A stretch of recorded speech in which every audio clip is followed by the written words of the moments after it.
Did we start over? Yes. Okay, so there was a technical difficulty, so nobody heard what we said. The mics were muted. Alright, so welcome everybody! Yeah. Oh, it was a great night, great evening. So again, welcome everybody. Gunpla Hong here tonight. We're running this, my very first time doing this, so I apologize.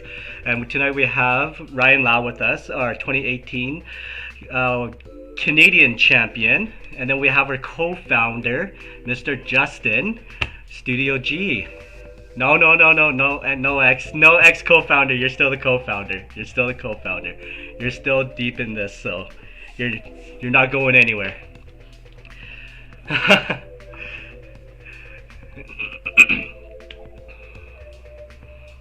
Yeah. So.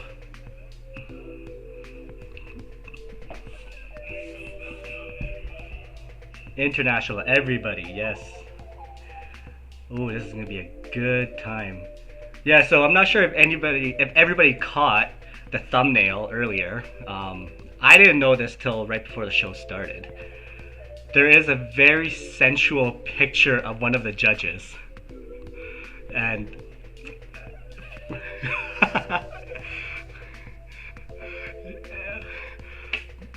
all I was told was Master Grade Jess used a box of Kleenex. That's all I could say.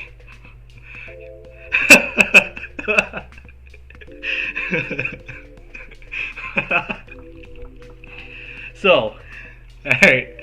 I'm not gonna hear the end of this by him. So, anyways, going forward, tonight is the night we're gonna be.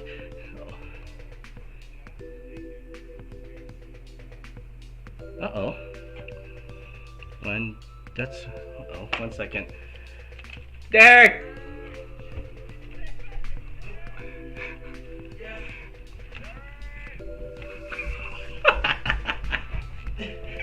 They can't hear the other two. Can you hear them? Hey! Can you hear them? Yeah, they can. Yeah, they can hear you. Oh, that's delayed by 10 seconds. Hi guys!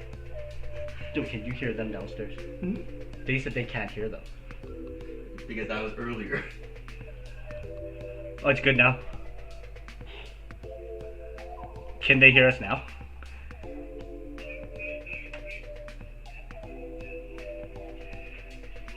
No, we can hear each other. I'm wondering, can you hear it?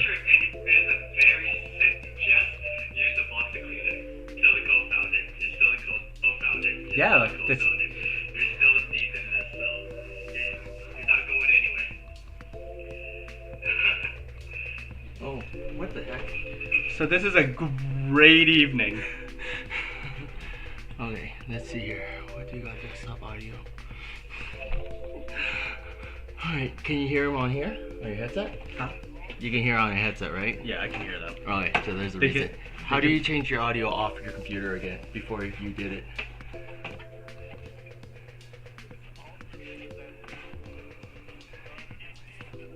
Put it back to speaker? Yes. Do it right now.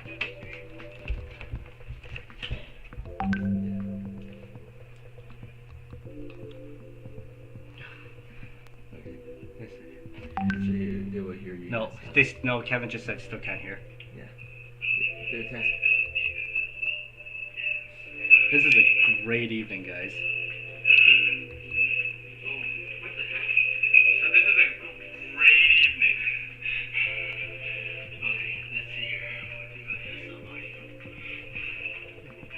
We're still live. We're definitely still live. This is great. How do you change your audio off the computer again before you can get it?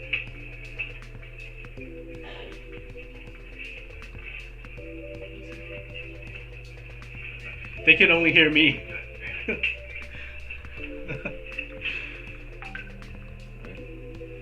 Derek, the IT support. Yeah, bull crap. We're gonna fire IT support right after this Yeah, show. no kidding. No, Kevin just said still can't hear. Oh my gosh.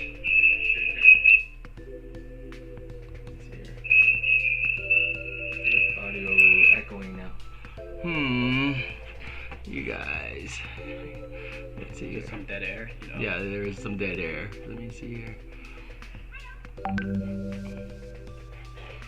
Let's see, media source. Should we stop the stream and go back in? Yeah, give me a second. Why is no desktop audio?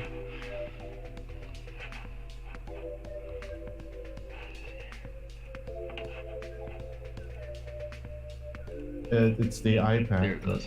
I don't know. I guess yeah, I think okay. it's this way. Oh yeah, I got it. So can I turn this thing off again then? Or is it gonna echo? It's cool. Might echo a little bit. You're gonna write on the pad. You can say everything you want to say. Yeah. Let's see. You do. Hey guys. Okay, let's see if this works now. Gotta love this. How about now? Oh, I can hear Can you. you I hear can me? hear you guys. Oh, we no can hear problem. each other. We're not sure if the streamers can hear us.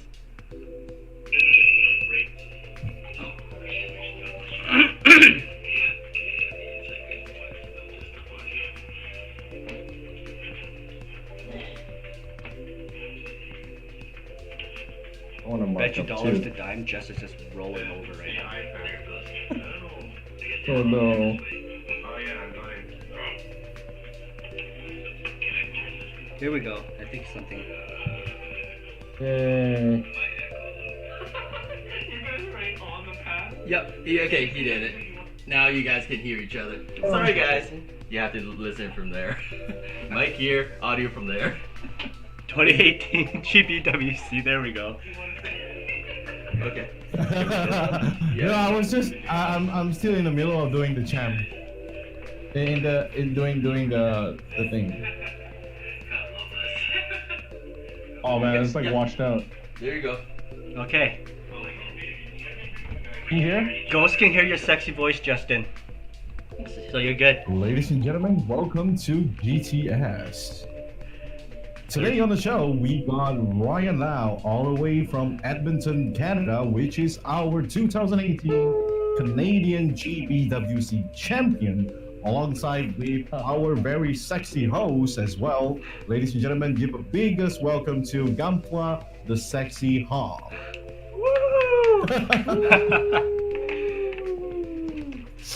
Somebody hire this guy, man. Yeah. I know, right? Yeah. We don't need. Yeah. We'll just hire him. No more co-founder for him. He's just a hired employee now. I don't mind. $3.50 an hour. I'll pound. It's $3.50 Hong Kong dollars. Canadian dollar, bro. All right. Everyone's been waiting for this, so let's get going with Right. Sorry, everything. guys. Just before we get started here, just a little reminder, like what the theme of the culture of the build was. For everyone that's entered in, the theme of the competition was culture. So everybody that entered in had some sort of a background story to who they are, where they're from, and their background, right? Also, the reason why we did this competition for everybody is because with everything going on with COVID this past year, and who knows how much longer, we know there's lots of talented builders out there, and we want them to be able to still show what they can do and present their art to everybody. And right now, this is one of the best ways we can do it for everybody, right? Yep. Yeah, so it definitely is a good thing we're doing this. It's a lot of fun. We had a lot of fun setting this up. Let me rephrase that. Jess had a lot of fun setting this up. I just said, okay. Yeah. No. Right. Like, So just a quick thing. Thank you to StudioG and thank you Plamod for sponsoring the prizes for this event. We live. couldn't have done it without you guys. Oh.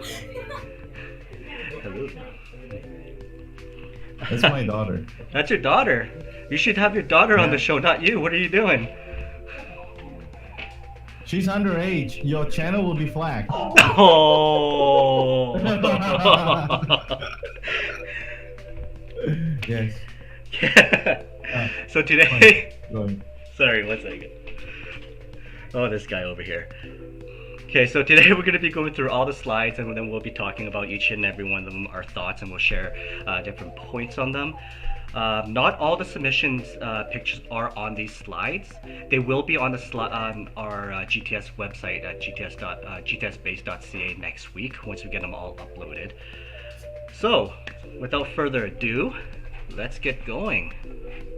Yeah. Let's do the show. First Let's do one the show. up. Let's be judging. I don't want to butcher their name. I apologize, Jan. So we have I think it's called Mecha Yu. Mecha Uvio. So this is Uvio. You gotta pronounce Right. H like Uvio. okay. I'll let you do the honors. Me? Okay. Yes, go ahead. I'm gonna do one and then Ryan's gonna do one, okay? So this is a build from Mecha Yu-Gi-Oh! Here, and then he is from the Philippines, and this is his Philippines Eagle edition of the Zero SDSC Zero Wing Zero. So basically, let's run through the pictures. Like as you can see from the first picture, the whole thing itself. I mean, okay, it shouts eagle, like literally, like and with the wings as well. And I really like the shading on this though. Like seriously, Awesome. there's a lot of stuff that you can improve with this build. It's like I would love to see even more color separation. That's from me personally, right? Kevin, can you cycle through the pictures? I'm sorry. Right. Can you cycle through the pictures? Yeah. Are you cycling through the pictures? Yeah. Okay. Right. So more color separation in terms of like on the chest part and on the waist part. This is where I see that there's a lot of potential that went to waist because you can really emphasize the waist part a lot when it comes to like custom building. You know, because usually when you look at the Gunpla, you will notice the waist a lot because I don't know with the waist flaps and all that. Would you agree with that, Ryan? Yeah, for sure. There's a lot of areas where your eyes will naturally be drawn to.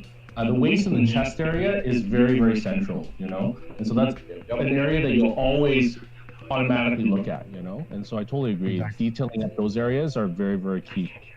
Yeah. Right. Exactly. And then, but I gotta give you guys, I gotta give you a prop, bro, for doing the explosion. It looked really cool. But Yeah. if I were you, I would add black to the shading, right? To the shading. Yeah. I agree. Ryan's explosion got champion in 2008. You know what I'm talking about, right? You gotta add black. You gotta add black. I can totally see because I love the shading that he did here. Like you talk about the Philippine eagle. I actually googled up the image of how that Philippine eagle looks like, and the colors are like I was impressed by how bang on you got the colors on. And that explosion, I remember reading you mentioned it was kind of like a clouds with the sunset kind of coming out, so it was kind of the glowing sun through the clouds. But I totally agree with what Justin said, you know, like that if you shade it a little bit, it doesn't even have to be black, it could be like dark gray or something, but some type of darker color, because in any type of cloud, no matter how bright it is, there's always going to be those shadow areas as well too. So I totally agree with that. Yeah. Right. But overall, I mean, like, okay, judge number 3. Mr. Gampla Hong, can you give us your input on this?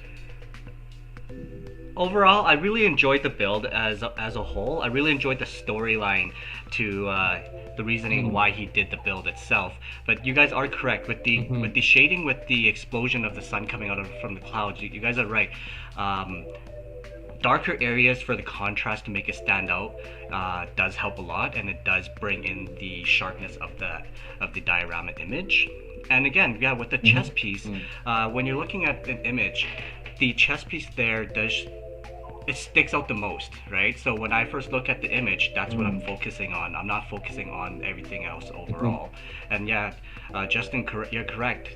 The color separation would help more with bringing the image wider instead of being focused too much into the center. But overall, I really like the pre-shading that's done on this, and Ryan was correct when looking up at the eagle itself, the actual image, bang on. Amazing representation. One more thing just to add on. one more thing just to add on here. Even without the whole storyline of the eagle and all that, it's a very good color scheme. I really like the color. Totally. Right? Yeah. I agree, and I think you made this SD kit look amazing. Like you talked about how you used you filled up some of the because SD kits have so many hollow parts and so many seams, and so I think you did a really wonderful job in kind of making this SD just elevated to the next level. You know, I think you did an incredible job with this piece. It looks super clean as well too. One small thing is with some of the gold accents that along the suit, I noticed that there's some paint bleeding through the gold accents. Maybe the gold was like hand brushed on kind of thing, but you know, I mean, you could like scribe around those details a little bit more, and so it makes the paint kind of, you know, end at a, you know, easier, so it looks more clean, right? Even if you're hand painting in house with that, but yeah, that's my only little thing in terms of like craftsmanship, you know, is that the paint in the gold areas, some are a little bit more smudgy, especially around the borders. So, but overall, great job. I'm really impressed by that piece. Right, great job. I would applaud to that. I would give you applause to that.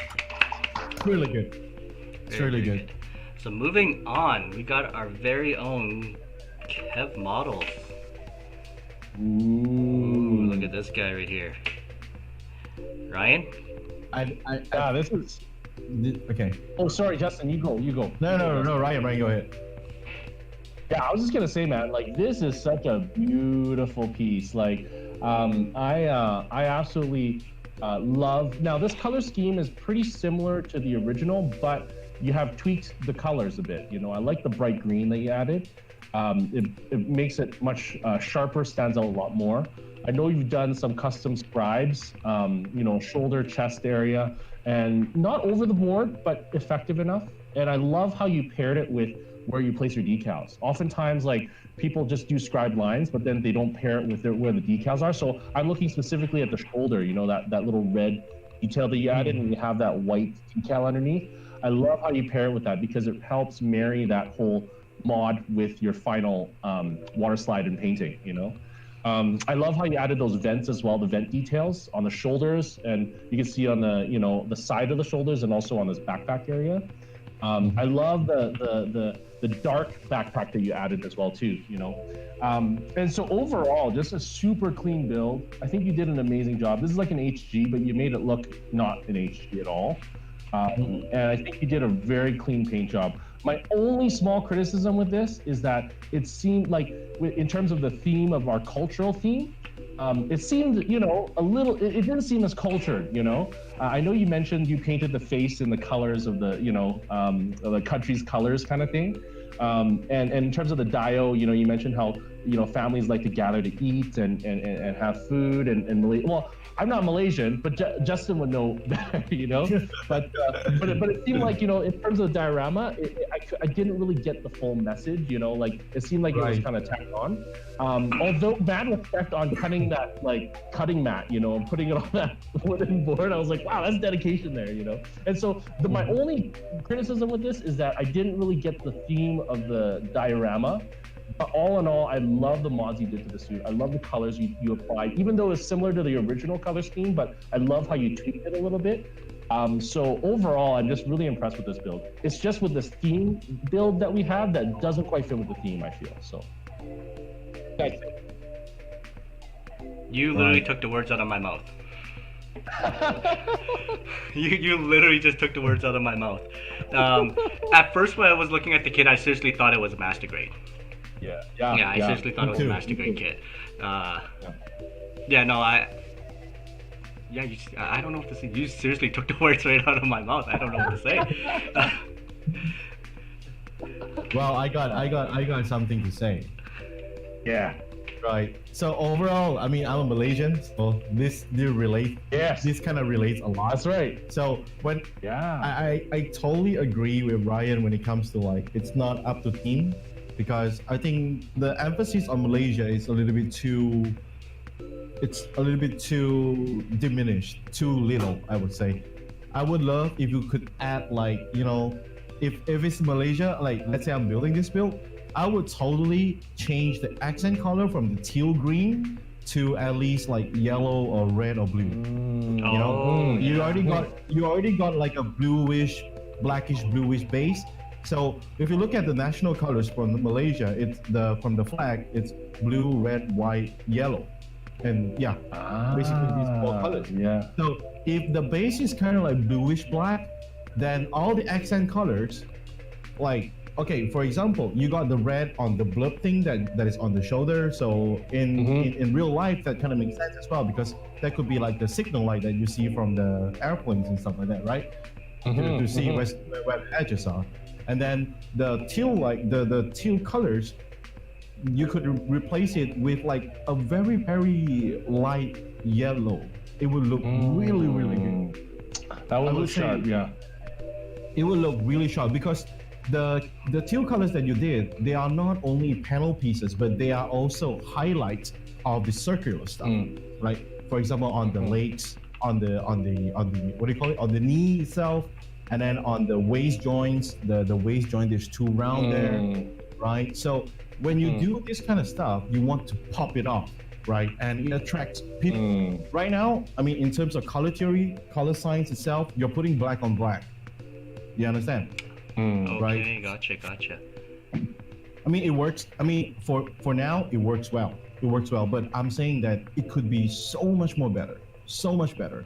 And It's safe, right? It's really safe right now, I feel. Yeah. Exactly. But I mean, there's a lot more potential. So if you happen to build this build again in the future, definitely try whatever I said. Maybe it will give you a totally new look to it, and it will really shout. It will relate more to the Malaysian team that you're going for, right?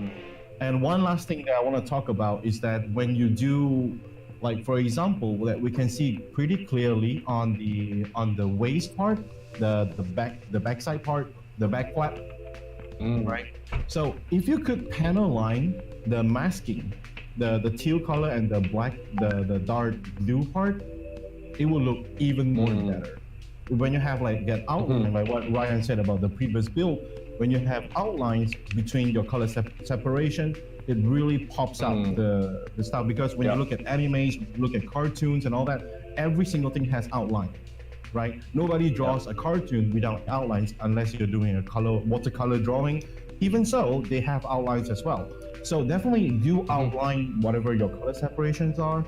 If you don't have, if those are not those are not custom scribed, the panels are already there, run through with your scriber just lightly a little bit so that the panel lining liquid, the inks can flow through it a little bit. Just a little bit will do, you know. It would really set your kit apart, right? These are the little stuff that I picked up that is not really well explained by a lot of like seriously, when people build stuff, I mean, you just don't notice this kind of stuff, but it's there, right? If you look at all the champions builds and all the great builders out there, these kind of details, they are always there, but it's just not prominent. But if they suddenly don't do it, you feel something is missing, like straight away.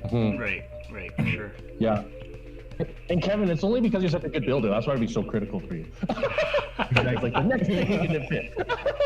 That's the only reason why. I agree, though. Yeah, those are great points. Justin. Those are There's always room for improvement. Sure. Agreed. Yeah. Everyone can only go up from here, right? Yeah, that's Exactly. right. That's right. Exactly. So next up, we have Dakota with his No. entry. Ooh. Nice. Take it away. This Kevin? I enjoyed this entry a lot. When I was going through a lot of the entries, I mentioned it in the first piece we had. I really enjoy a lot of the stories people express and why they did the build and why it means so much to them. When I was going over this kit itself, just seeing the color separation on this, the detailing, the weathering, it's not overwhelming. It's done very, very well. And what really stuck out to me, I guess, is the fact that he found, I believe it's the Space Wolf, Yes, decal Space from was it Warhammer?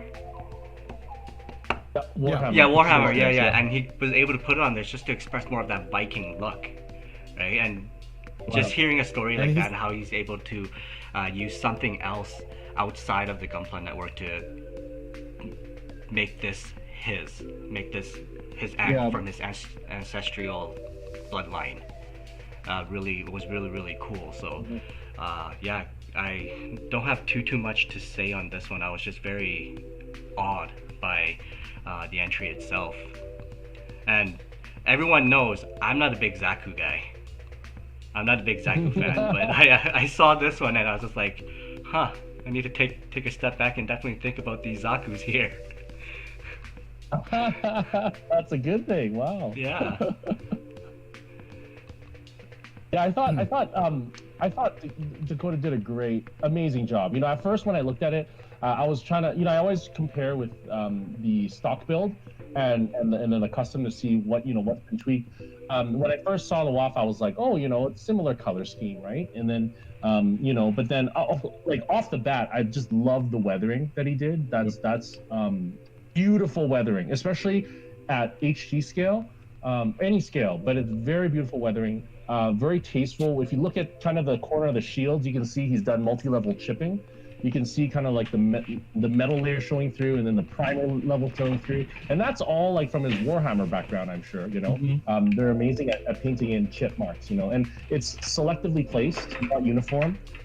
So the weathering is top notch. I just absolutely love the weathering. Second thing is when I looked up Space Wolves, I was like, oh man, like this is totally like how the color scheme of them is like, like with the orange shoulder. There's a variant of that. I don't know too much about Warhammer, so you have to forgive me, but just doing, looking at kind of where he drew the inspiration from, I felt like when you're doing a custom, it's important to, of course, adapt your final product to look like the custom, but even more important is choosing a piece where you can actually adapt it well.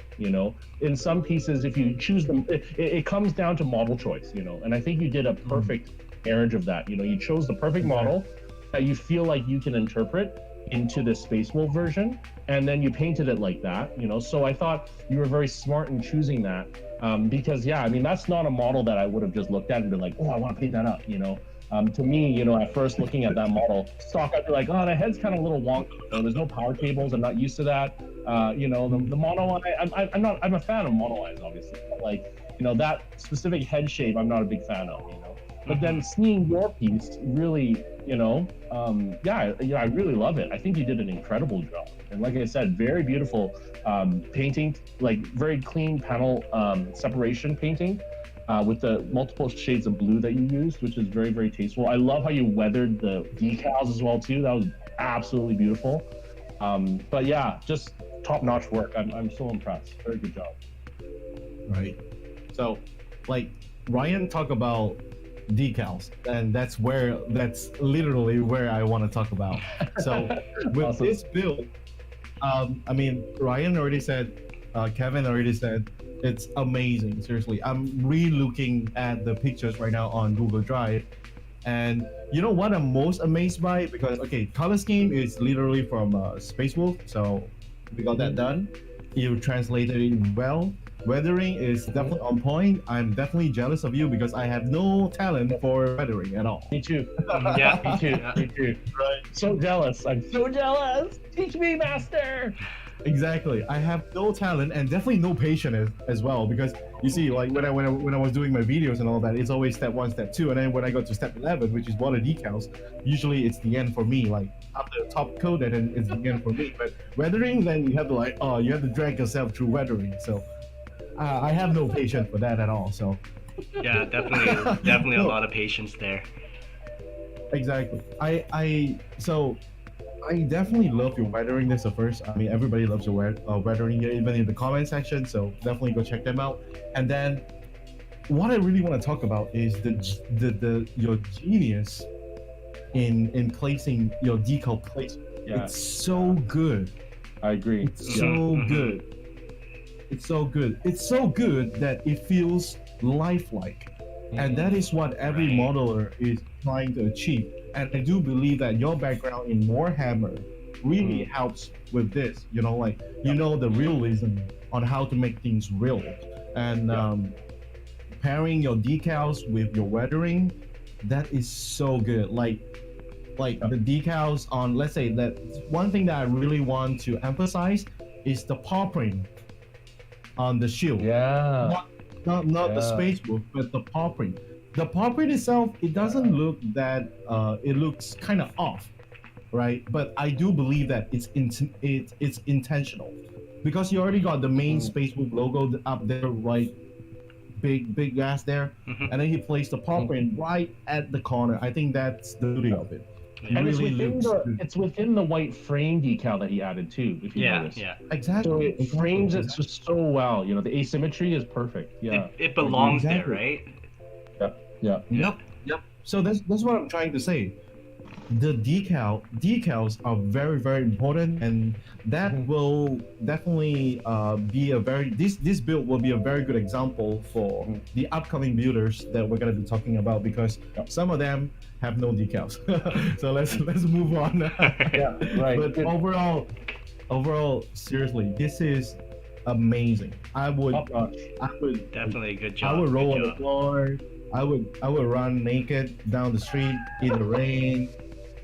I would while do holding it. I would do it with Justin. I. You guys already seen half of me. Might as well see the rest. We got two. Dude. Oh no, wait. It's raining, so it's probably like this.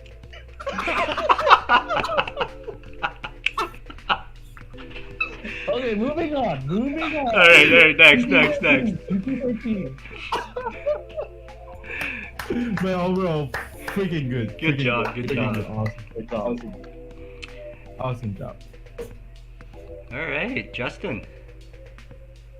Okay, so you always give me the ones with this kind of name. I don't know how to put I love this name. Right. Okay, so I'm gonna call it Dranol. Okay, so Noel? yeah, just call it Noel. Okay, Noel. Noel it is. I'm gonna call you Noel. Okay, so Noel, you got. Wait. I'm just looking for the slides. All right. Okay, Noel from the Philippines. This is the hibiscus bit, I would say. If this is a competition piece, like the real life competition where you put in a glass box placement, I would definitely like be attracted to this first. You know why? Because first thing first, the sword. Is it a sword? Yeah, it's a sword. The sword is sharp as hell. I love that part.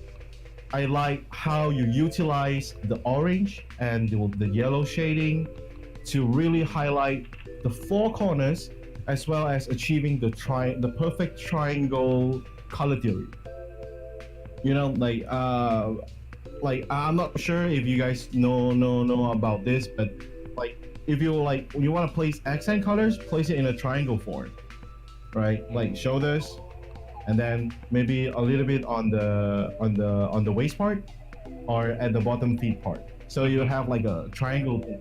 So it kind of looks good. I mean, I don't know why, but I mean, we human eyes, we like to look at stuff which is like a little bit triangle based. So you did a very, very good stuff there. Like really, really good. Color balance is good. A little bit too much on the shading. I do understand that you wanna express the colorfulness of the hibiscus of the flower itself, but it's a little bit too much. I would say those are special colors that should be placed as accent, not the main color. Right now, you kind of switch it up. You use the special colors as part of the main frame colors, and it's a little bit too much. Because look at this. I'm gonna ask you something. Does Michelin looks good? You know the Michelin logo guy? The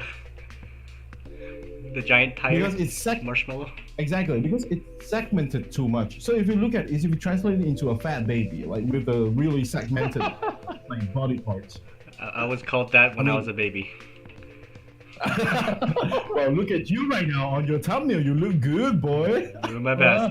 McDonald's every day. But basically, all I'm saying is that it's too segmented. It's too segmented, in my point of view. Color scheme is great, but use them more moderately. Because right now you see, like even on the forearm itself, we got 3 segments there. 1, 2, and then there's an accent part here. 3 part. 3 segments already on the part itself. So that's kind of too much, right? It became like a LGBTQ build. Right, Ryan, it's like you have something to say. Go ahead, bro. No, I totally agree with you. Like a lot of times when it's very, very segmented, your eyes don't know where to focus. One tip that you could get or that I could give is similar to the SD Wing Zero that we first judged. They also did shading, but it's very, very pleasing. Not that this isn't pleasing, like I love your piece, by the way, but it was very easy on the eyes. When you first look at it, you first zero in on the chest and waist, and then as you move out, you notice more of the subtle shading, especially by the wing area. So similarly here, you have beautiful shading work, by the way. Your technique is flawless. Like I'm just looking at the shading, I'm like, wow, man, this guy can shade like amazing, right? But it is a lot, I know you're trying to maybe duplicate kind of the petals of the hibiscus flower, but it is at some point it can look too busy. I have to commend you though for painting it in such a beautiful color and also having your piece look like the colors of the hibiscus flower, and I think it's great that you went out to try this color scheme and do this color scheme. So kudos to you for doing that. Like to tell you the truth, scrolling through all the entries photos, like Justin said, in a live competition, aside from the sword too, right? Even just looking at kind of the vibrancy of your piece, that's one of the things that I really come to appreciate, But then with the busyness of everything, it does kind of distract a little bit at that point, One other small thing that, aside from kind of the segmented painting, is also the lack of panel lines. So if you, exactly. I know you might have. Yeah, you might have avoided doing that because you didn't want to take away from the general color scheme of everything.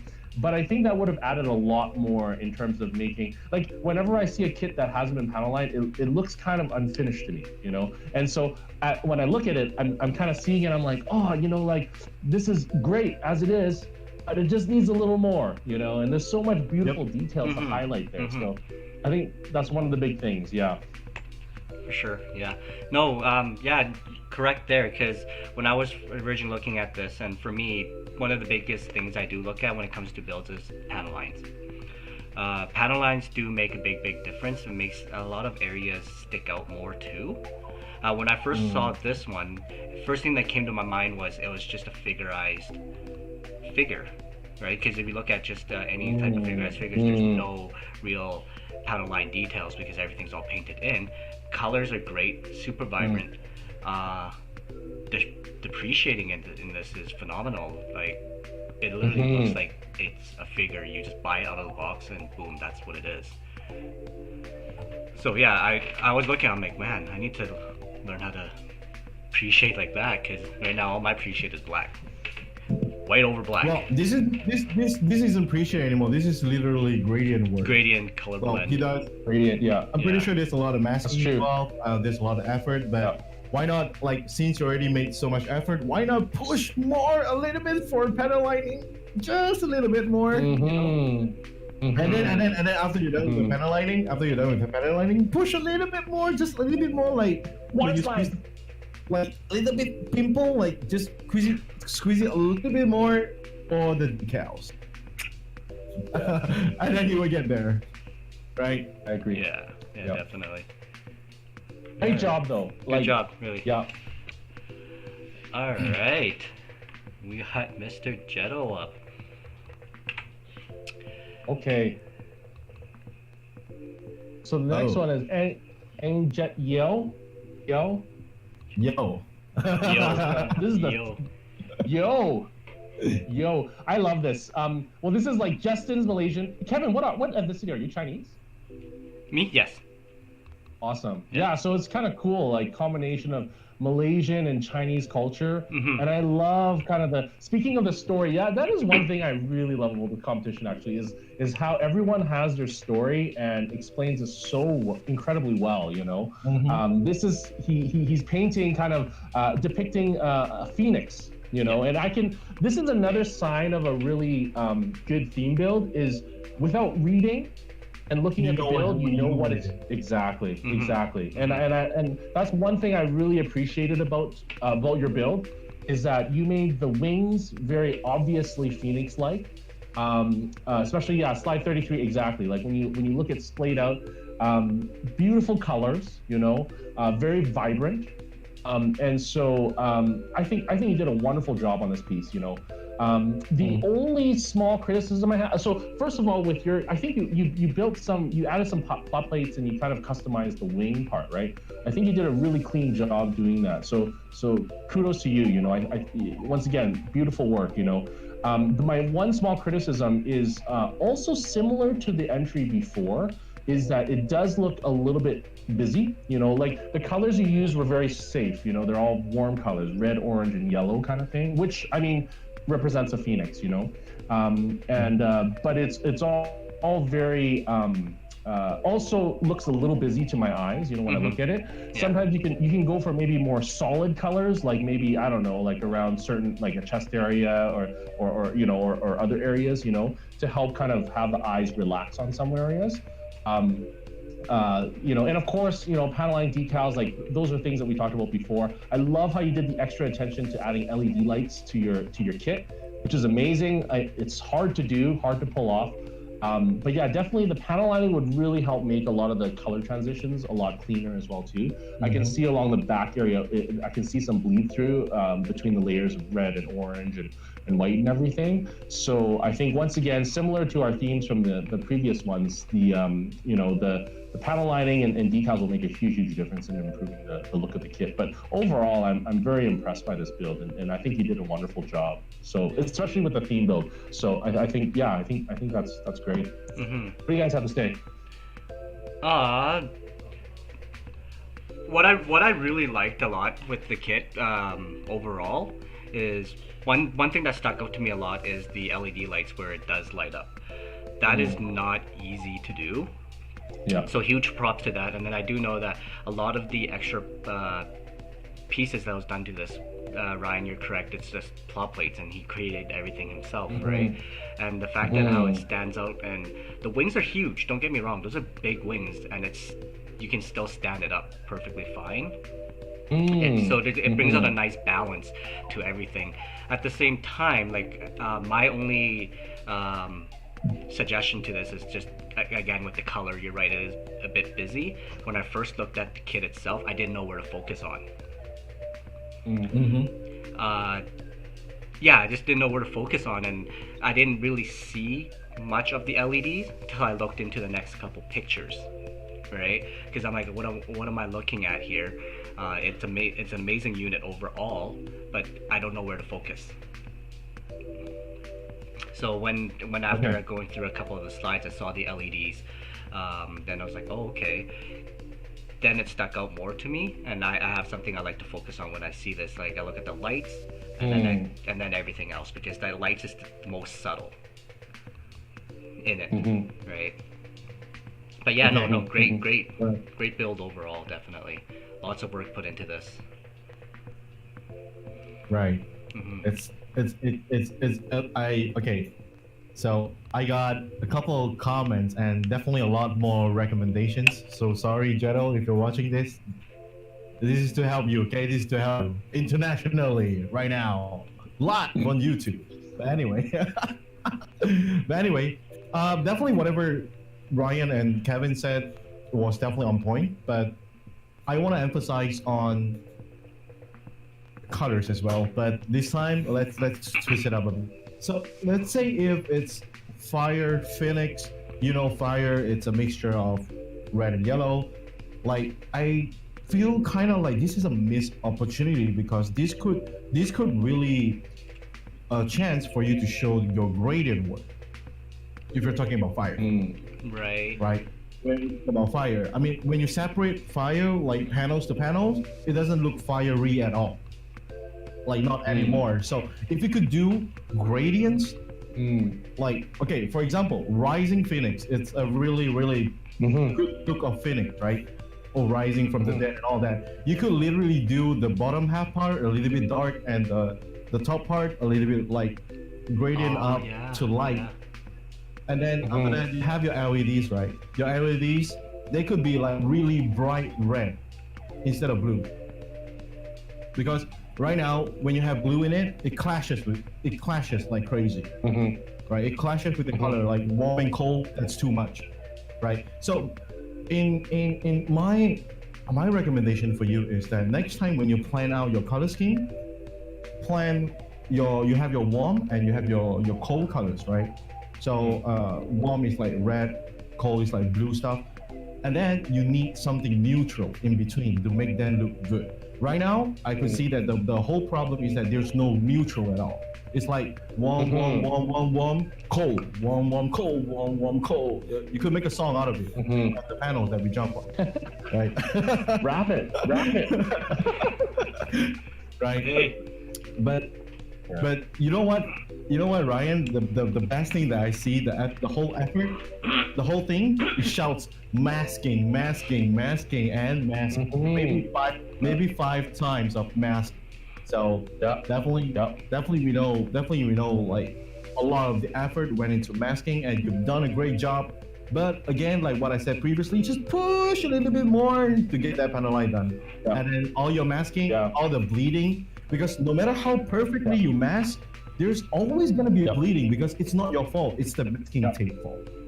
Right? Exactly. So no matter how perfect it is, you're still gonna get bleeding. So this is why panel lining helps to cover it up, to tidy up the edges, right? So definitely that will help. And then if you utilize a lot more decals, like the Dakota build, you don't have to really do so much colors to represent Phoenix or Malaysian color, team colors. You don't really have to go for that busy, but you use decals to help you to fill in the blanks. Right. Certain parts, it can be the entire part could be like for example, like the whole part could be red. It doesn't matter. Okay, so let's be a little bit more specific here. For example, on wings, right? So when you get the slide number 33, the wing, it's the one that caught your attention, right? It's not the LEDs, it's not anything else, because the wing literally have the most real estate there, right? So for example, for the wings, the tiny tree flap, you don't have to have 3 colors in that flap itself. That's a little bit too much.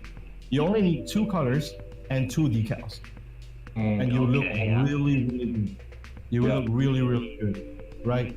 And then for the outline part of the yellow, I don't think that is necessary, but the red one on top, that is brilliant, and you have a little bit of gradient down to transition into black and blue. So that's the genius part that I'm looking for.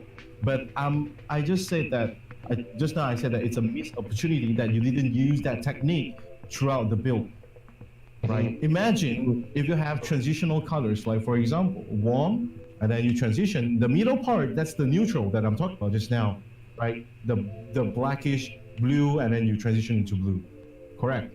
So if you utilize this kind of technique throughout the build, then you will look even more harmonized. Currently, it's like what they said, busy, plus LEDs. It's a great showmanship of your craftsmanship, of your skills, but in terms of the entire aesthetic build itself, it's not there yet. So try sometimes when you are too confused on what to do, what to design, how to design, take a step back, relax, have a Kit Kat, something, and then after that, redraft your project, maybe eliminate some of the colors, just see in your head like how it will look like before you commit to it. Sometimes taking a step back is way better than moving forward. Okay. I'm sorry if I talk too much, but I think very, very good points. No, that's great. Like all Malaysian parents are, it's for your own good. Yeah. All right, let's move on. I think this is me again, right? Dude, why is it? I'll take it. This is Graham. This is Graham Salisbury's entry. All right. This one was really cool. I never thought I would. Graham. Okay, cool. Sorry. So from the UK, so of course one of the biggest things in the UK is soccer, or football. So yeah, this was a really, really cool, interesting build when I first came to it. The idea of it was very, very creative, especially when it came down to using the extra runners as a soccer net. So yeah, that was really cool. For this one, it comes back to a little bit of panel lining for me, because everything is just really one solid color to another solid color. A bit appreciating or blending, I guess, more or less, would work as well. I did notice when going through the kit itself that some of the areas that were scribed in looked like it was forced.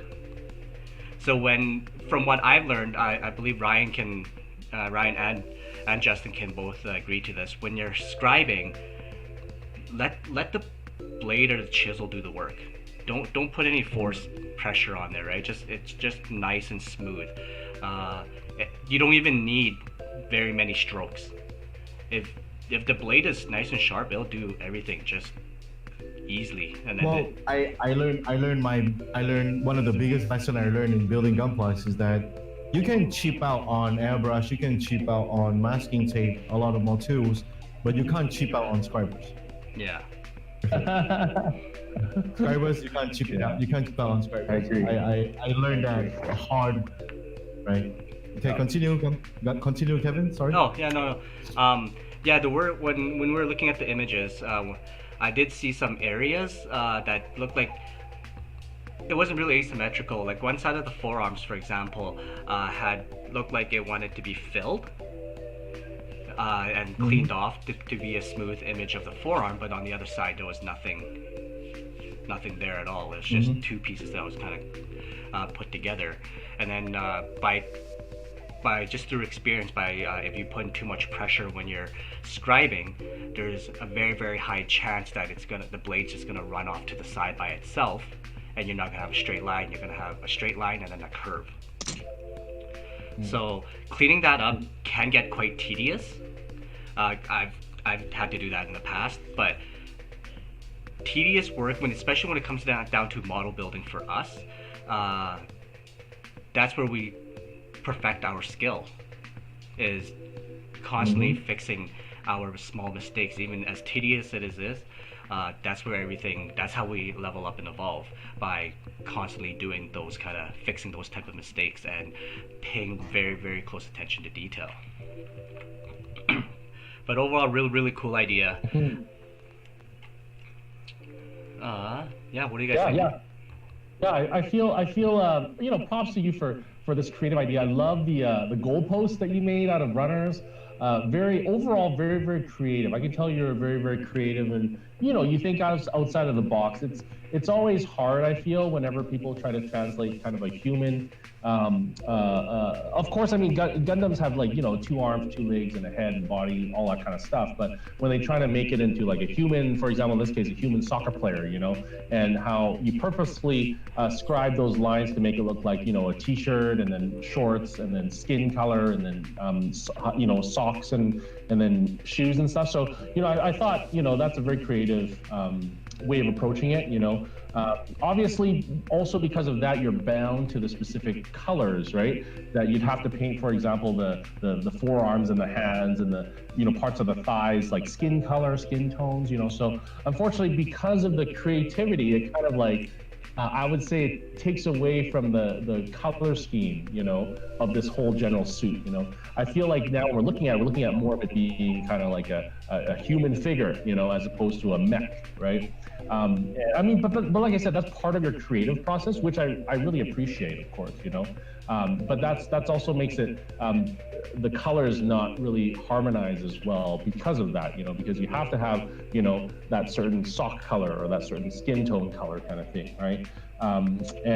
Yeah, I mean, echoing what Kevin said too about the scribing, we can all improve. I know it's always tricky, to get those clean scribed lines, but as long as we work on it, improve. I can definitely see certain areas, where the lines might not match up, or you might have gone over a little bit, right? But that's okay. I mean, it's a learning process, right? And I think overall you put in a really good effort in this piece. So yeah, good job. Right. I like the decals, the subtle decals too. I like that too. So, but anyway, sorry. I'll pass it on to you, Justin. It's okay.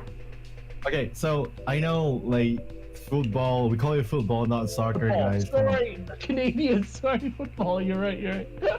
It's football, okay? First of all, it's called football. You play with the foot. You don't sock with it. So I agree sorry. with it. I agree. Very, very sorry. No sock with it. Well, I don't know why. I don't know why. Like the American football was called football because the only time you use the foot is when the goal thing when you do this. But Yeah. You're going for the kick. that's the only part where you use the foot. The other part you throw, right? So. Throw ball. Okay, but anyway, leave that for maybe another episode for GTS. Let's debate about football and soccer. But anyway, looking at the kit itself, I can literally see where your mind is. It's like you already went into like maybe the pilot is entering a mecha football league, for example, right? And all the players, like for example, maybe who's the English player again? I just can't remember on top of my head right now, but whoever it is that is piloting the robot itself, the mecha itself, it's him, right? So it's the representative him of the mecha. But usually in those kind of commercials that we see robots playing football, those are humanoids mechas, right? But right now we're talking about Gunplas. But there are ways for you to work around on that to make it look really, really good. First thing first, keep the aesthetics of the robot. Make it a robot, but imagine that the pilot is in there, but the robot is a representation of him. You don't really have to make a robot into a person. So, but then I do really like your approach in making this thing, because when I opened your file up and when I first saw your image, I'm like, wow, okay, dude, this is the first time I ever seen anyone do this thing. Mm-hmm. But what's lacking is that color separation. There's no limitation on color separation in this. Yes, I do understand that the jersey needs to be white, the pant needs to be blue, the skin tone needs to be skin tone. But what's stopping you from, let's say, the joint from the forearm to the from the forearm to the arm? What's stopping you from coloring this part a darker shade beige? Right? And on the knee part, yes, you got the knee, your kneecap is still the beige, but what's stopping you from the knee joint, painting the knee joint a darker shade, maybe a brown, right? That would really look so good. It would literally elevate the entire build itself. And if you're doing builds like this, you don't have to care about scribing anymore. You can scribe the color separation, but don't do any additional scribing. For me, I would eliminate details instead. If I'm going for this kind of look, right? I would keep it as clean as possible because I want it to look like a human, right? So I would eliminate the vents, I would eliminate all these, I would chip them off, put some putty in it, make it smooth instead of having color, instead of having details on them and still scribe on them instead, right? And then do color separation on the socks, maybe some grayish of it, some gray there, some of the panels that you can remove. And then on the jersey, on the shoulder itself, because on jerseys you do get quite a lot more decals, like the sponsors on the jerseys. So definitely try to emphasize that as well. That would really help to level up your aesthetic. But one thing I gotta commend you is the eye. The eye looks very human-like, and I love that. I love that part about your build. The eye looks really, really good. The mouth, not so much. The mouth, they can be dark color as well. It doesn't really affect, because even with its beige right now, it doesn't really look like it's human from far. So the mouth part, you can keep it black, make like Optimus Prime, like when you have the mouth guard on, right? Who says you can't have mouth guards, right? So definitely these are my inputs for you. Decals are good. Creativity wise, you are like woo, Through the roof. through the roof. Like Definitely, yeah. I'm on second floor, but you're through the roof until the fourth floor. Right? And I gotta commend you on using runners, and it's actually very hard to pull off that net look, because at first glance you didn't even notice that it's a runner. So that's the genius. That's the genius part about it. at I agree. first glance, I didn't even notice that it's a runner, and then I saw B1. Hey, B1. Oh, that's a runner. Damn, that's good. And you And never really see utilizing that. exactly right. Right, yeah. And then utilizing the cutting mat as a grass field. Well, that's the genius part. Turf. Yeah, it's beautiful. Yeah, definitely. Right. So remember, if you want to do this build again, I do think that you have a talent for this kind of build because you know what? You are probably the first person in the world who did this. So I've never seen I it would before. definitely recommend. Exactly right. Yeah. So I would definitely recommend you to pursue this. Right. Make this your thing, like your thing, right? How to pronounce his name again? Graham. Graham. Graham. Okay, Graham. So make this a Graham thing. Like next time when people saw this and they want to replicate it, they would hashtag Graham. You know, hashtag Graham build, something like that. You know, make this your thing, right? Because you definitely got something going on there, and you can definitely make this your style of Gunpla. And I can imagine a whole bunch of GM just playing football one day, doing a diorama for that. You know, it would look really, really good. Jess will be all over that. All he loves is GMs. Right, me too, man. I mean, me, Ryan, and Jess, we all love the GM Yeah. style. Period. That's right. And I'm pretty sure it's Yeah, because of you two okay. he started liking GMs. It's because of you two he hopped on that train. Oh, no. Oh, Alright. that's awesome. Next Cool, up, cool. Nice Okay. Next one. easy for you now. Easy for you now, Justin. Oh yeah. Okay, this guy, his name is Jeb. Yeah.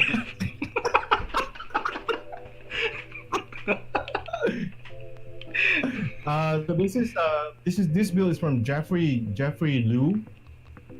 So Aster Malangu's custom grace Protea.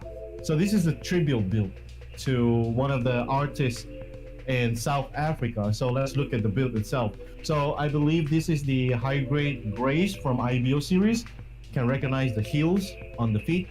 Okay, first thing first, I gotta say that I do know artist Aster. This fella paints with the chicken feather, and you said it in your description as well. So you try to replicate that with the chicken feathers on the patterns, and I really commend you on that, right? But if you really want to do like I do understand that it's a little bit messy, but it's intentional, right?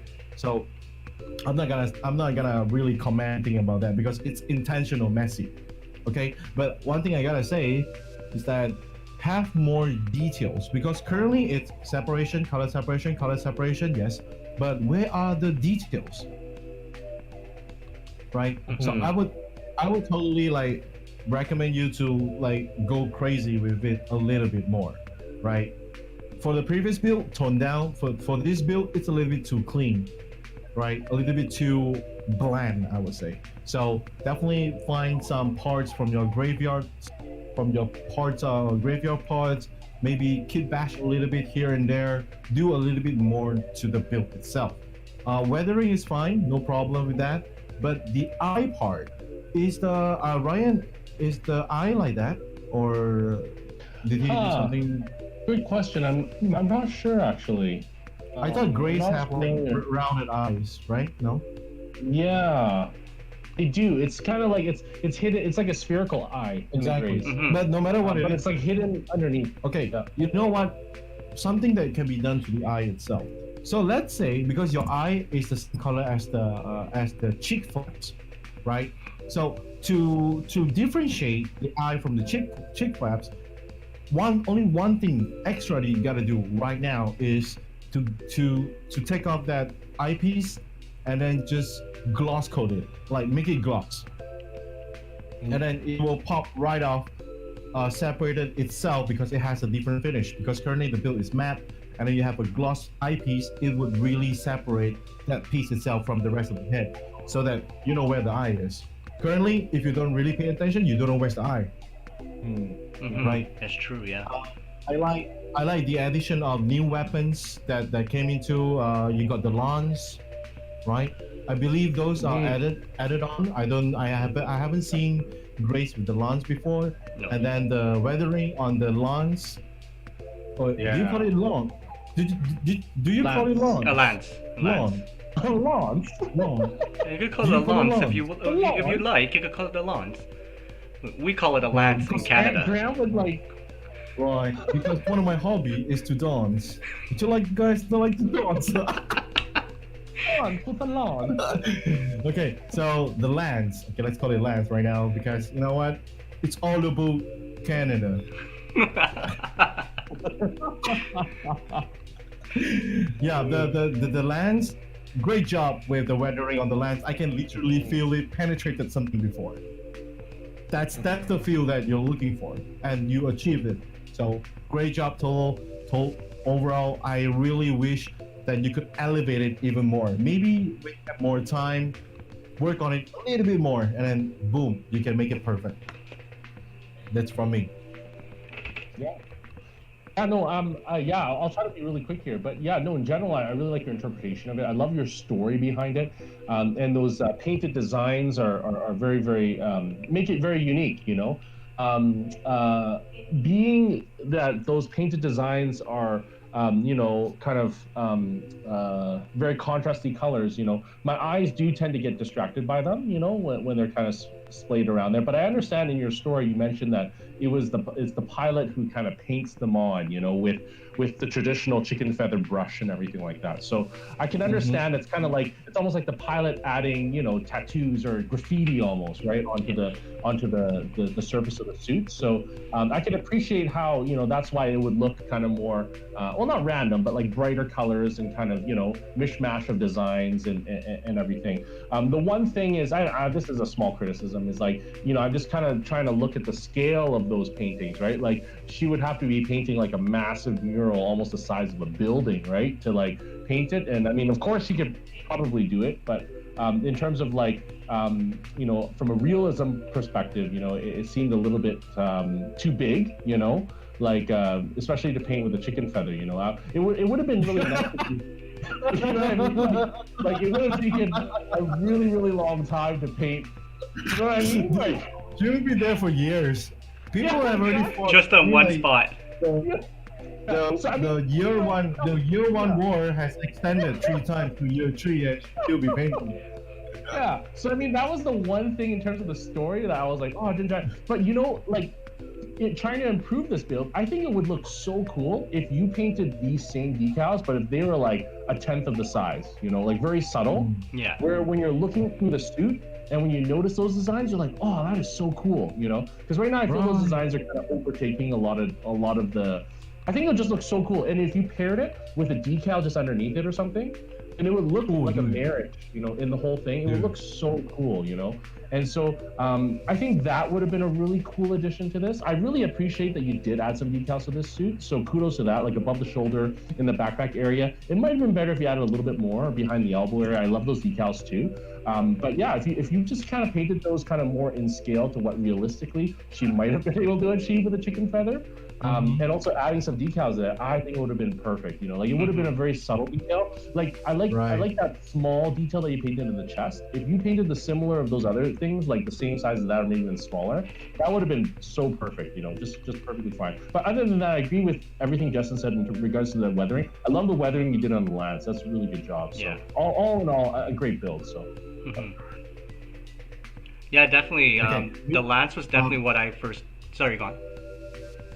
Sorry, Kevin. Before I lose my train of thought. Can I disturb you for a little bit? No. So, one recommendation for Kelga, really, if you really want to like emphasize on this kind of build with patterns next time, I would totally do patterns in one piece of the shield. That's it. Yeah. Let's say, for example, you have a shield going on there on the left with the prong thing. I don't know what happened there. So imagine the pattern just go across the panel itself, just like that. It would look so good, rather than having all these paintings all around. Seriously. Agree. Yep. Okay, Kevin. Sorry. Yeah. No. I was saying when I first opened up the images to the kits, the first thing I noticed was the lance. And then everything kind of shifted towards the design. And Ryan is correct with this. You from what I can really see in my mind, it's a mural with just images on there. Mm-hmm. If it was taken back a bit on sizing wise, it would make it stand out more, because right now if you look at the kit, you're not looking at the mobile suit itself, you're only looking at the paintings. That's right. On the shields and the legs and everything. But yeah, you're correct. If you bring those images back a little bit more, make it smaller, it would definitely, the kit itself would actually stand out more instead of just the paintings. But yeah, overall, the weathering, the shading, and everything else on there is actually done really, really well. I enjoyed looking at it. I enjoyed the story as well. Yeah. Okay. I'm just reading the chat, and then I think Jess was saying that it was a huge chicken, so she didn't have to clean the chicken. It was a huge chicken, so it went from year 1 more to year 2. It was a huge chicken. So the one single feather is like this, bro. It came in. The chicken came from the Monster Hunter world. Exactly. Yeah.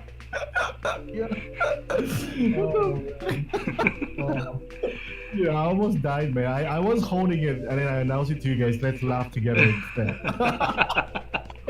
Thank you. Hey, up next. Ryan, take it away. Oh, okay. So, Lord Noble. Okay, awesome. Okay, cool.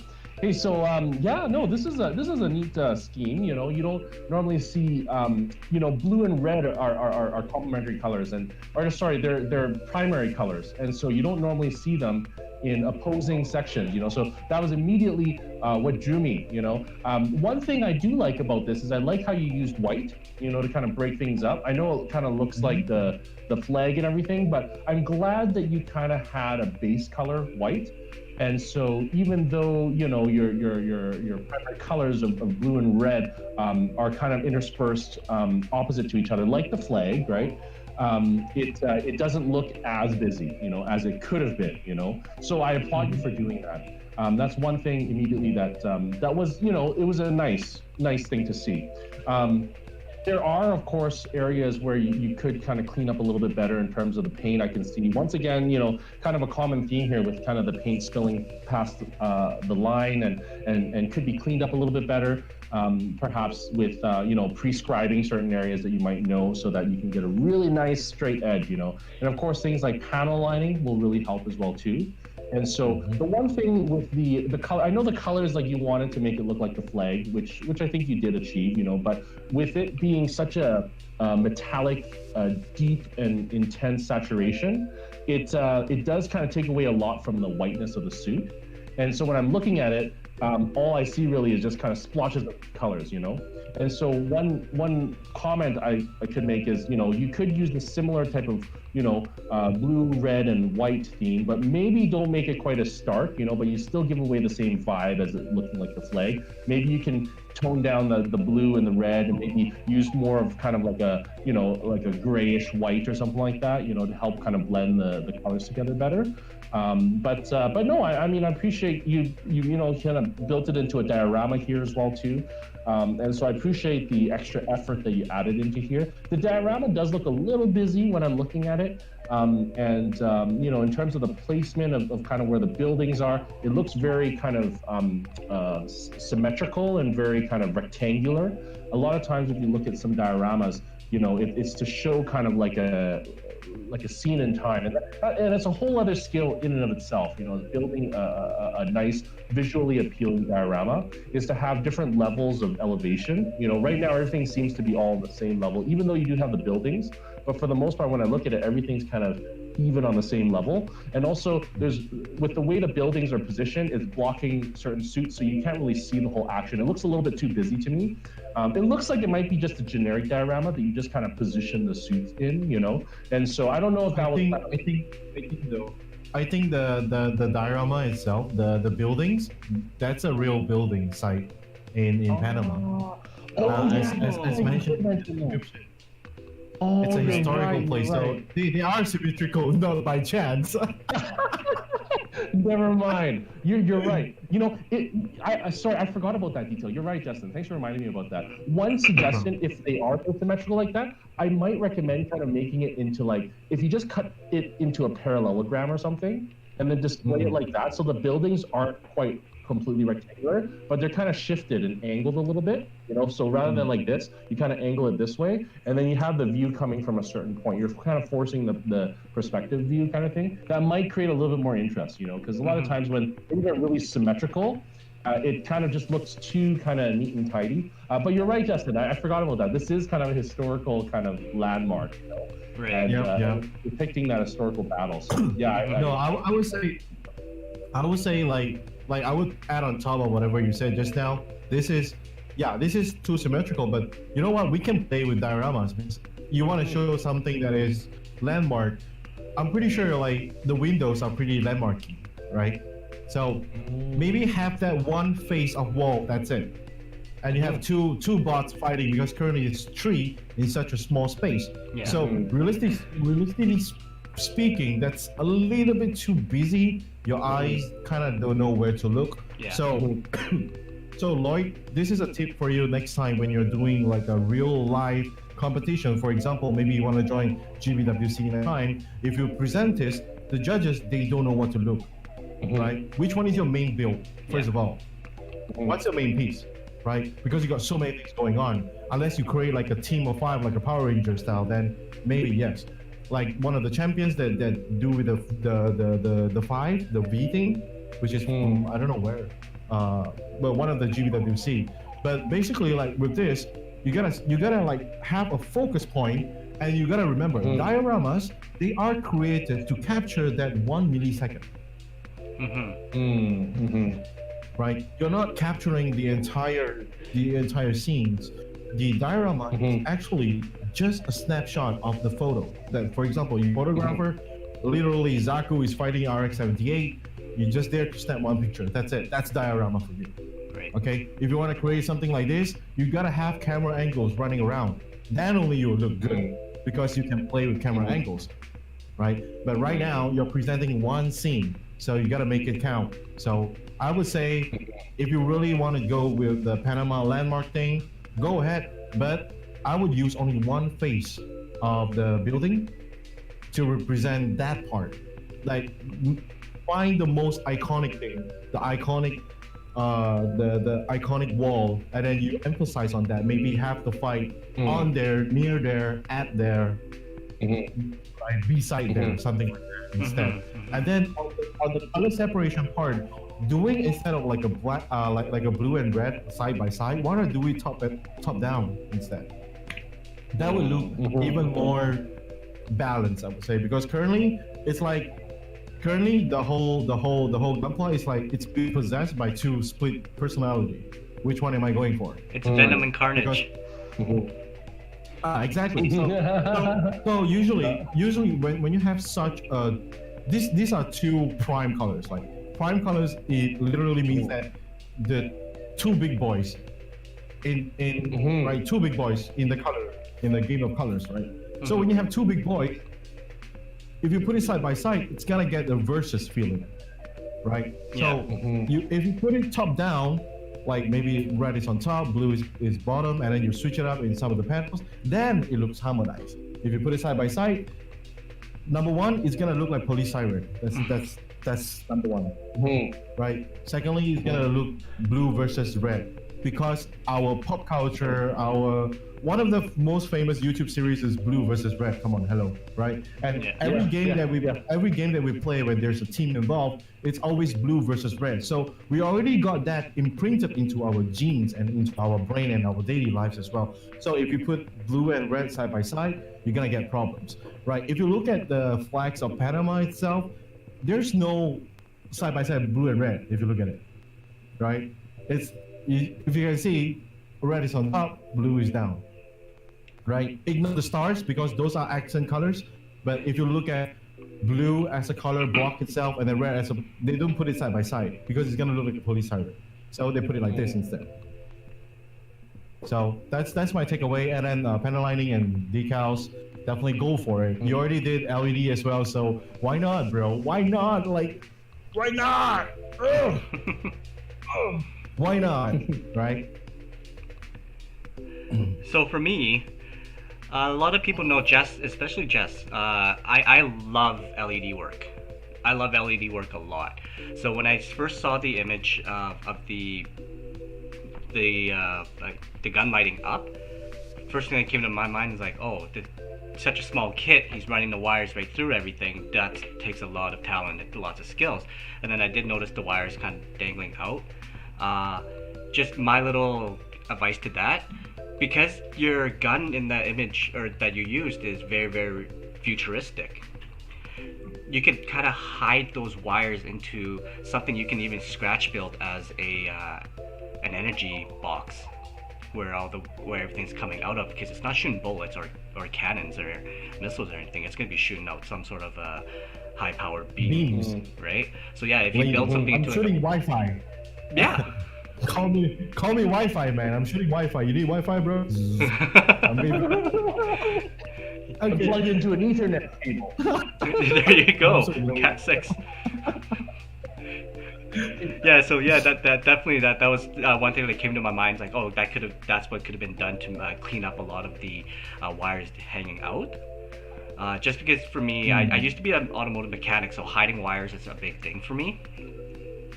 Just that clean look at the after image for everything. So yeah, that's what came to my mind. And then again with the red and blue, when I first saw the kit itself, first thing I thought was police. I've ran from them a couple times, so that's the first thing that comes to my mind. And then the solid white is really nice, and white is really hard. It's a hard color to really make it stand out. But as it is, when I look at it, and we can come back to this, it's panel lining and decals. A bit more of that would make the image stand out quite a bit more as well. Even if you don't want to use the black panel line, I've seen people use gray on a white surface that bright, and it still makes the image stand out better, but it doesn't look so cartoon-like. So yeah, besides the main thing with the wiring, everything else for that I think is pretty good. The diorama, you guys hit it right on the head there. When I first looked at the diorama, first thing I saw wasn't even the entry piece, it was the black kit. Alright, I right there I was if it was an actual competition, you guys are correct. What am I looking for? Right? Yep. But we know we're looking for this specific one, but now you put into a diorama with two other mobile suits. We're looking at it, we're like, okay, now what's our main focus? Right? Definitely.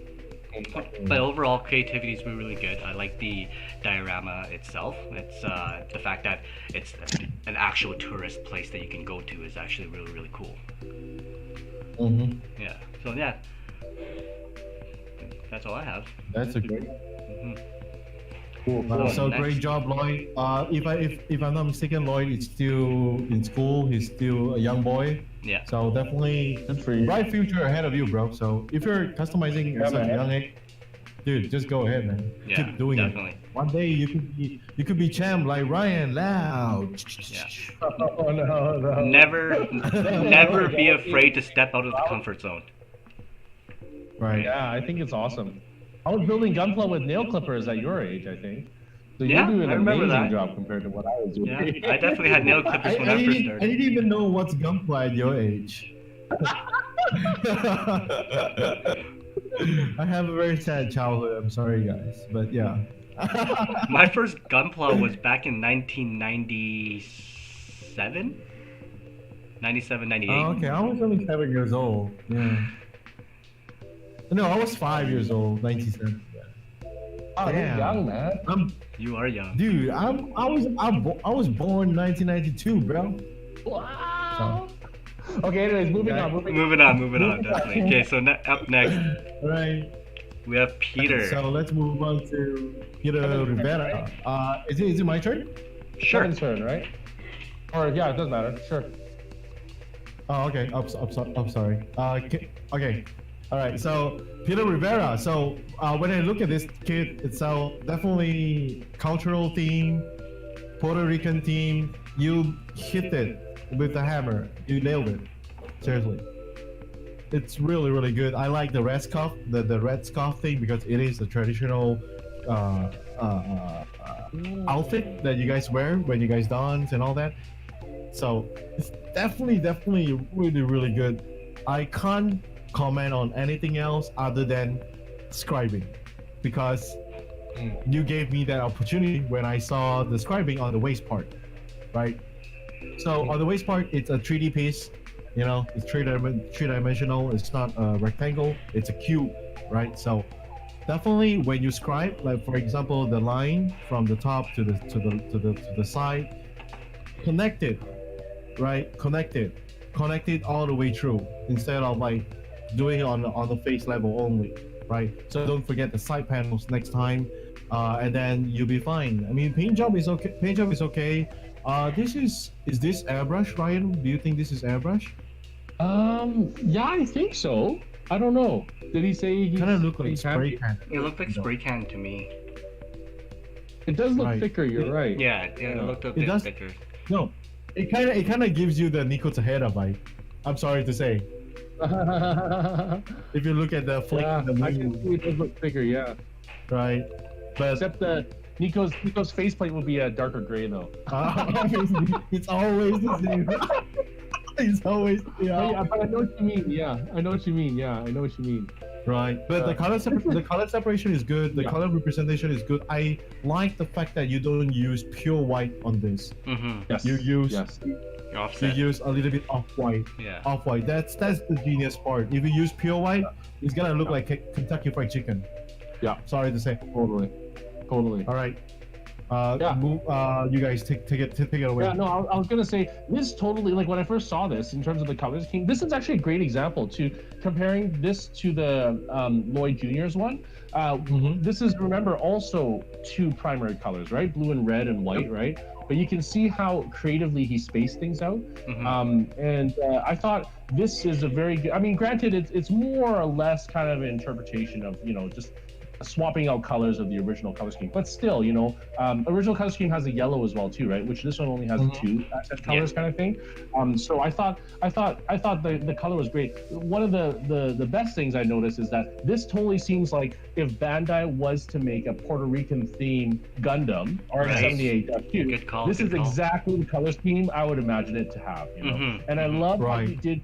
I love how you did the details of the flag on the shield, but you didn't do it on the entire suit, so you selectively chose where you wanted to create that detail. Yeah. So I thought that was great because that still made it look like a believable mech, right? That's the whole purpose of this. So I thought your marriage between your creativity and your colors was really, really well done. But yeah, like Justin said, one of my biggest, most obvious things that I noticed was also the scribing. Yeah, we always want to bring it around the edges and stuff like that. Yeah. And so, so a little bit of silvering I see on the decals as well too, on the chest area. But that's really nitpicking. But in general, I like, I really like this piece. I think you did a wonderful job on it. So congrats. Yeah, great job. Yeah, really, really good job. What I liked about it, you guys both are 100% correct on, was the color placement of where he chose the red, the blue, even the gray and the white. It doesn't overwhelm any specific areas of the kit. I love the shield. The shield was definitely a big thing for me when I first saw it. It comes right down to scribing for everybody. We all when it comes to scribing, they all said it already. It's it's completion. It's completion of what you're doing. You don't want to kind of draw something and then just stop. You want to make it flow all the way through, right? And then as I said, another thing I noticed with some of the pictures, again, like I said, it's tedious work when it comes down to what we need to do to perfect our art. It's the masking.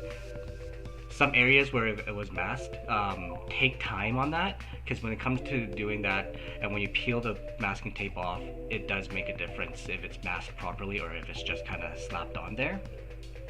Again, it's very, very tedious, but that's how we level up and that's how we evolve. We get to that point. Right. But overall, it's a really, really good entry. Good job. Right. So I just noticed this. The theory that I said just now, instead of like putting the blue and the red side by side, put it top down, it really works. It really works. Yeah. Wow. Yeah, definitely. Confirm the theory right there. There you That's go. why it was Exactly. how these entries were put side by side. So that's really cool, actually. All right. Right. So Cool. It's good. I mean, I would totally dig this as Puerto Rican represent. This is Yes. good. This is good. Yeah. And thank God you didn't use Yeah. white. If not, you'll be like the shield would look like the KFC bucket. What, like a KFC bucket? I mean, it reminds me of that. I mean, I'm really big on the theory where you see something that it reminds you of something else. Yes, Like the psychological theory thing. Yeah. I'm not Yeah. too sure about that, but yeah, the first thing I look at it is like, oh, thank God that's not Kentucky Fried Chicken bucket. You know, like Yeah. All that's right. not colonial standard. Yeah, that's good. Okay, take it away, guys. All right, next up we have Richard Jones. So Richard Jones used an HG Barbatos as a base kit for his entry here. His kit itself represents the Day of the Dead, I believe, day after Halloween. So this one was done. I was speechless when I first saw this. It was absolutely crazy. The detail that went behind painting, making the skull on the head and everything. It was just phenomenal. And at first, it didn't really hit me when I looked at it. I'm like, why an image like this? And then as I went through the rest of the the pictures that it was submitted, it really made sense with the Day of the Dead and how everything went to be. Because actually, I just learned this year from Jess when we celebrated Day of the Dead at his and his wife's place. I learned a lot about that specific festival that they do. So this, when I first saw this, it really stuck out to me because it was still fresh in my brain. And just the color choices choosed when making this kit in the Barbatos was really cool. So huge props to that. I was just very surprised with it and very satisfied. Yeah. So what do you guys got? Yeah, I mean, I really love this entry. I thought this was a beautiful, one of my more favorite entries with the creativity and everything. I love the colors you used. I love the colors are just wonderful. I love the designs you did, around the edge of the armor. Some areas could have been cleaned up a little bit more. As some of the markings look a little bit smudged in certain areas, but overall, I love the general kind of aesthetic of your entire piece. When I first saw these pictures, they were a little dark. So I mean, that's more of a comment on the photography side of things. But especially when you have black on black, it really hides a lot, and you can't really see too many of the details. So I'm glad we can see kind of slightly brighter photos of this. That really helps out. I absolutely love your kind of scene that you've created here. I think it's a perfect marriage of creativity and application to the whole Gundam world. So this is one of my more favorite kind of, dioramas or scenes. And so kudos to you on pulling that off. And I think all in all, this is just a wonderful entry. Great color selection here. I love how you also made kind of the inner frame area almost look like the spine, like bones and stuff in there. And just the mods that you added to it were very creative. The hands almost look like skeleton fingers, right? And bones, and so I thought that just looked awesome. Just this whole, it looks like it's like a skeleton with Barbatos armor, And so it's just a wonderful piece, and beautiful conceptualization and execution. So just a little bit cleaner. I would have liked to see certain things, but otherwise, I think it looked really good. So kudos to you. Right. So, okay. When I first saw this, I saw the name Richard Jones, and then after that I saw the bill. I'm like, what? That's not the point. That's not the point because Richard Jones is a very, very white name. Okay, sorry to say, very white name. It's like John Smith. Okay, Right. Right. and then I saw this picture itself, which is like 64, the main picture. And then I like when he posts. I'm not too sure whether it is intentional or maybe or whatever, but the head slightly tilts, so it kind of says "What's up," instead of like "I'm here." It kind of says "What's up." So I was staring at this picture itself, like for a while, to be honest. And then at first I didn't know what I'm looking at. I mean, where's the barbatos, right? I was looking for barbatos, and then the more I look at it, the more it grew on me. Literally, the build itself. This kind of build I would appreciate, and it's also at the same time, it's like a perfect example on creativity of the chart, of the roof, like Yep. you goal, however you want to call it. And then at the same time, it's such a shame because as a builder, the skill levels are just not there yet. So you got a great thing here because a lot of people, they are freaking great builders, but they are not creative. They are not creative at all. So you got one thing that is God-given, which is creativity, which is something that you can't really learn. It's something you're born with, but you can develop it later on. But it takes a lot of hard work and repetition to make it work. But you got It's harder something to develop. Exactly, it's harder to develop. So you were born with creativity, and I really like that about it. Like, dude, this is amazing. But if let's say you did this and then you asked Brian to build it, dude, this kid would win the entire GBWC, Yeah. right? Because it's literally one of a kind. All I can say is one of the kind. You look at this build, you know it's Coco. This is Coco, right? This is Coco. Right? As I didn't know. Mommy. Exactly. So this is probably piloted by Mr. De La Cruz. De La Cruz. He needs a guitar though. He needs a guitar as a weapon. Yeah, True. maybe. True. Yeah. That's true.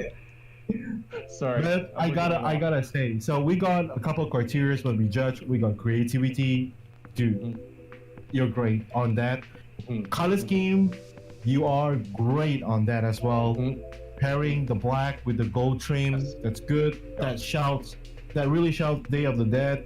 And then I gotta say, your bone color is so on point. And okay, maybe it doesn't translate that too much in the skull, but look at that mace. It would literally look like it's made from bones, right? And then you 3D printed the skeleton, the spine. That's good. But I was thinking, why don't you do the same for the pipes on the calves and on the forearms? Right? If you go the extra mile, like literally, like squeeze a little, that kind of theory, if you squeeze a little bit more on the 3D printer and print those parts into bones, or you know what, you don't have to print those parts, just putty them up, just fill up the hose gaps with putty and then make them a little bit smooth and a little bit more bonish, and then you get that bone effect already. Yeah. Right? Yeah. These are the small little things that I think that you definitely can improve, because skills as a builder you can develop. Creativity is very hard to develop. So definitely try to do that. And I would literally give you, like, I would literally like nominate you as the winner if you put my picture there at the pedestal.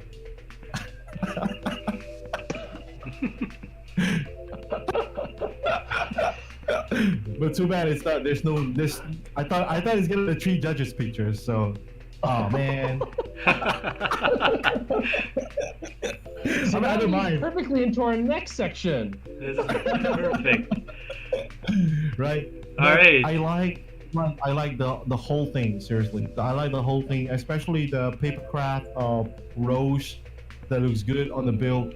Amazingly, it looks good. And this time around, it's okay even if you don't have decals, because you have a lot of murals going on. You know those the M M M M. Do you see it as M or W?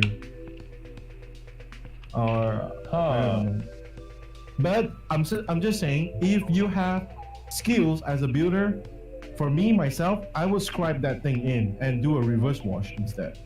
Oh. Right. Yes. If it's for, let's say, if I'm building this for like a real legit, like a real live competition where, you know, people visit like GBWC, Yeah. I will scribe that shit. I will scribe that thing in, and then I will do a reverse wash to make it consistent with the Tekken logos. Yeah, you know? yeah. Oh. That would look amazing. Yeah. Yeah. Right. Imagine the points that you get for doing scribe work on that kind of pattern. Yeah. Yeah. That's a really definitely. high score. Right. So definitely you're onto something great here, bro. So don't stop. Keep on building, man. Keep on practicing. All you need right now is to practice. You got the idea, you got the brain, you got the creativity. Now it's time to develop your skill as a builder. There you go. There you go. Good. All right, and finally, Finally. winners. Thanks for being patient, guys. Thanks Thank for being you. so patient. Thank you very yes. These entries were all amazing. Really, really good job. Props to all of you for entering and stepping out of your comfort zone and doing this with us online this year, considering everything that's happened. So, without further ado, so what's gonna happen is I'll announce the third place, Justin will announce the second, and Ryan's gonna announce the first. Yep. Okay. Justin, can I get a drum roll? So in third place we have Jan.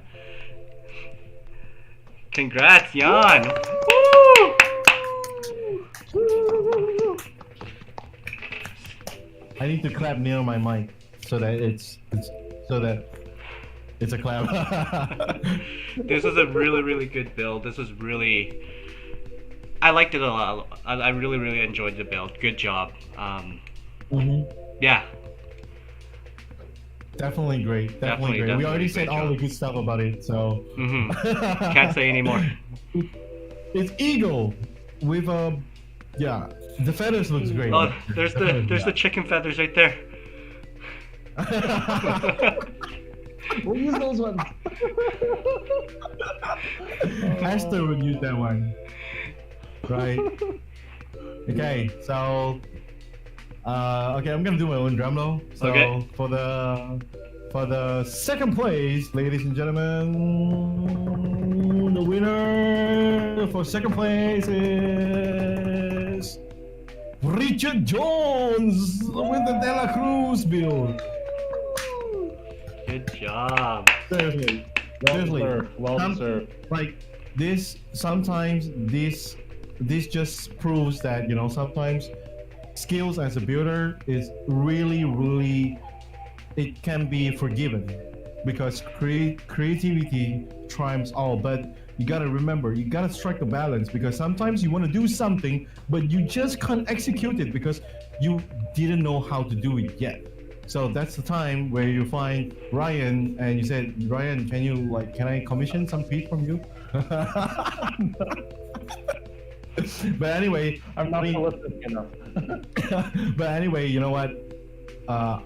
Again, I gotta say, this is a great piece, man. This is a great piece. Yeah, very nice. Very, very well done. Very nice. Very creative, yeah. Yeah. Ryan, do you need a drum roll as well for your winner? Or I'll do the drum roll too. Okay, ready? And for Okay. our grand champion, first place of GTS's first international competition is Dakota Nord. Congratulations! Congrats, buddy. Congrats. Congrats! This was, as you can see from how much we all loved your build, this is high level skill here. With the paint choice, your kit, your choice of your kit, and your choice of adaptation to it, your water slide decal application, everything. You can tell that you're a very high high level of skill here applied to it, and you marriage that skill with the creativity aspect of making a Viking themed build, you know. And so I think you did such a wonderful job, and I could learn a lot from you in regards to weathering. So congrats, buddy. You deserve this. Definitely. Congratulations, bro. I'm envious of your weathering. Just look at that backpack. Come on, man. Oh, Look at slide beautiful. 79. I Look at know. that slide. Show everybody slide 79 right now. Look at that backpack. Oh, dude. Gorgeous. That really looks like it's rusted. It came from maybe, you know, Viking associated Yeah. with sea. So Yeah. you get a lot of rust. Yeah. So, oh, dude, this is storytelling through weathering. Right. And one thing I didn't Viking even mention before is that you can see the suit from the thrusters on the back skirt area. Oh, there's a fire marks like Yeah, exactly, right? Oh, yeah. bird marks. Right? Like Bird little marks. things like that. When you look at it, you're just like, man, like that's really intelligent weathering, you know? And Exactly. So, great job. Great job, job. everybody. So just a quick reminder. So for third place prize was the HG 124 Sakura Wars Spherical Striker Mugen and the Sega Saturn kit. Second place winner got the 124 Sakura Wars Spherical Striker Mugen, the Sakura Amamiya type, and the PlayStation. Sakura. Yeah, those were- Wow. yeah. I believe these kits aren't out yet, are they? I don't know. Very limited printing. Very limited printing.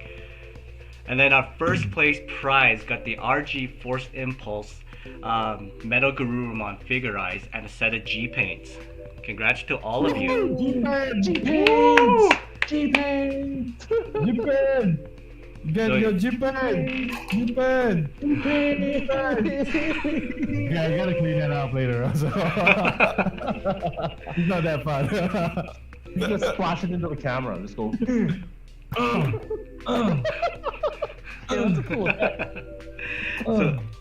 So to all the winners, Hey, please. Oh, sorry. Go on.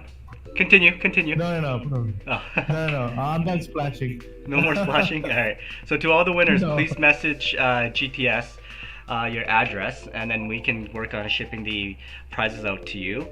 Keep in mind, like I said earlier in the beginning of the show, not all the pictures were shown today. They'll be put up on our GTS website next week. Big thank you to Plamod and Justin, StudioG, for sponsoring us all these prizes for this event. And definitely will be more to come. There was a lot of fun doing this. Thank you very much, you two, for helping us judge.